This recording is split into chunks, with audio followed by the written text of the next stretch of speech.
పిల్లలు కావాలనే మీ కలను నెరవేర్చుకోండి. మొదటి కన్సల్టేషన్, మొదటి స్కానింగ్ ఉచితం. వివరాల కొరకు హెగ్డే ఫెర్టిలిటీని సంప్రదించండి. పుష్ప 2 విడుదల సందర్భంగా ఆర్టీసీ క్రాస్ రోడ్లోని సంధ్యా థియేటర్ వద్ద జరిగిన తోపులాట సంచలనం సృష్టిస్తోంది. CM Revanth Reddy, icon star Allu Arjun మధ్య మాటల యుద్ధం ముదురుతోంది. ఈ క్రమంలో అల్లు అర్జున్ ఇంటిపై ఓయూజేఏసీ విద్యార్థులు దాడికి యత్నించారు.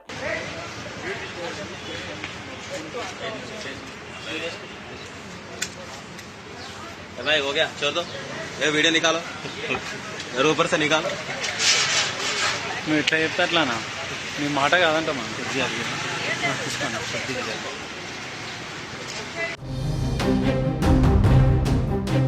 జూబ్లీహిల్స్ లోని అల్లు అర్జున్ ఇంటి వద్ద ఉద్రిక్తత చోటు చేసుకుంటుంది. సంధ్యా థియేటర్ వద్ద తొక్కిసలాటలో మృతి చెందిన రేవతి కుటుంబానికి న్యాయం చేయాలంటూ ఓయూజేఏసీ విద్యార్థులు డిమాండ్ చేశారు. అంతటితో ఆగకుండా గేట్లు, ఫెన్సింగ్ ఎక్కి నినాదాలు చేశారు. రేవతి కుటుంబానికి న్యాయం చేయాలంటూ డిమాండ్ చేశారు. అల్లు అర్జున్ ఇంటిపై రాళ్లు రువ్వారు. విషయం తెలుసుకున్న పోలీసులు అక్కడికి చేరుకొని ఆందోళనకారులను అదుపులోకి తీసుకున్నారు.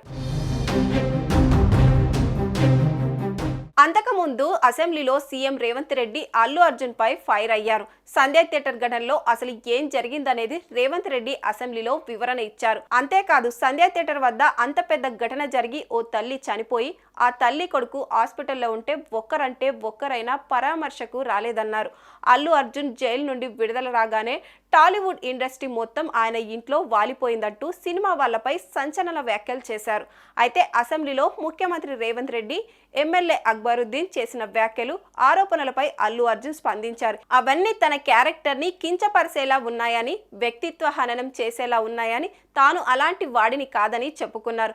మొత్తంగా వారి ఆరోపణలకే వివరణ ఇచ్చినప్పటికీ ప్రెస్ మీట్ మొత్తం మీద ఎవరి పేర్లను ఆయన ప్రస్తావించలేదు. తనపై జరుగుతున్న ప్రచారం అంతా ఫాల్స్ అని, తను ఎంతో మంచివాడినని చెప్పుకోవడానికి ఆయన పదే ప్రయత్నించారు.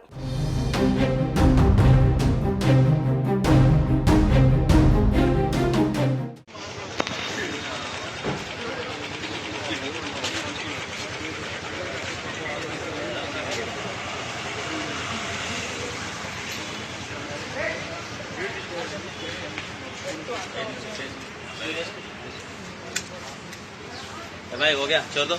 ये वीडियो निकालो, मेरे ऊपर से निकालो। నువ్వు ఎట్లా చెప్తే అట్లానా, నీ మాట కాదంట మనం తీసుకోండి.